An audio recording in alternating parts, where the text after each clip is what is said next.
பணியேறி படிச்ச மக்களை கஷ்டப்படுத்துறான். அப்ப கஷ்டப்படுத்துனா மனுஷன் சண்டை போட்டா போலீஸ்க்கு போறான். ஆமா, போலீஸே கொண்டு போறான்னா அரசியல் காட்டு போறான். ஆட்சியாளரே கொண்டா இவங்கிட்ட போறது, யார்கிட்ட போறது? இது அன்னைக்கு நடந்தது தானே. மன்னனே ஆள் வச்சு அடிக்கிறான். அப்ப யார்கிட்ட போய் துன்பப்படுறது, முறையப்படுறது, கூப்பிடும். உனக்கு கஷ்டமா, கவலையா, சில காரியங்கள் நடக்கலையா, யாருகிட்ட சொல்லுவே? அண்ணன் கிட்ட சொல்லாதே, தம்பி கிட்ட சொல்லாதே, பக்கத்து வீட்டுக்காரன் சொல்லாதே, நல்ல நண்பன் தானே பேசாதே. ஆமா, யாருகிட்ட இந்த காரியத்துல சொன்னாலும் கேட்கும்போது அழகா கேட்பான். கஷ்டம்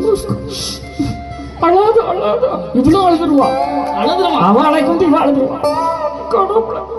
இப்படி கஷ்டப்படுவான்.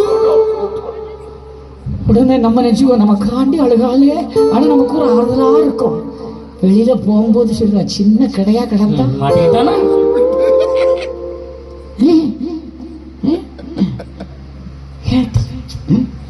நீலகண்டம் பொண்டாட்டி என்ன ஆட்டம் ஆடுதான், இப்ப அடங்கி கிடக்க கருதா. உண்மையா இது நான் ஒரு ஒப்புக்கு தான் சொல்லுவேன். அன்னைக்கு எல்லாரும் அப்படித்தான். ஆமா, மாட்டிக்கிட்டானா என்ன ஆட்டம் ஆடுங்க. என்ன உண்மைதானே? வாழ்க்கை அப்படித்தான். நீ நல்ல பவுசோட வா, எங்கேயும் கொள்ளை அடிச்சிருப்பாங்க, ஊரை ஏமாத்தி பொழைச்சிருப்பாங்க. இல்லைன்னா இப்படி காரெல்லாம் எவன் வாங்க முடியும்? கேட்ட மெட்ராஸு போறேன், அங்க போறேன், எவன் கொள்ளை அடிச்சானோ எவன். நீ உளுந்து பாரு, சின்ன கடையாக இருந்தா 6 நாட்டத்துக்கு வாங்கிட்டு நடக்கான். வாழ்ந்தாலும் ஏசும், தாழ்ந்தாலும் பேசும், வையகம் இதுதானடா, வையகம் இதுதானடா, வையகம் இதுதானடா.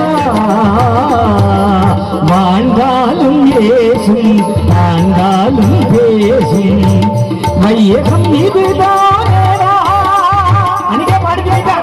எப்படிதான் இருந்தாலும் உன் கஷ்டத்தையும் கவலையும் சொல்லக்கூடிய ஒரே இடம் உன்னை நேசிக்கின்ற ஆண்டவனுடைய திருவடியில போய் சொல்லி, முத்தாரம் அழகா இருக்கா, நல்ல பவுசோடு இருக்கா, அவகிட்ட போயிட்டு மண்டைய உட, நீ கேட்கறத கேளு, அப்பதான் உனக்கு விடுதலை கிடைக்கும். வேற மனுஷங்கிட்ட எல்லாம் சொல்லாதா, சொன்னா ஒண்ணுமே நடக்குங்கிறீங்க. இந்த காலத்துல நடக்காது. ஆமா, 10 ரூபா கஷ்டத்துல கிடக்கும் போது சொல்லுவான், கவலைப்படாத, கடவுள் காப்பாத்துவாரு. இல்ல, பள்ளிக்கூடத்துல பீஸ் கிட்டதுக்கு பயலுக்கு பைசா இல்ல, அதனால தான் அழிஞ்சு.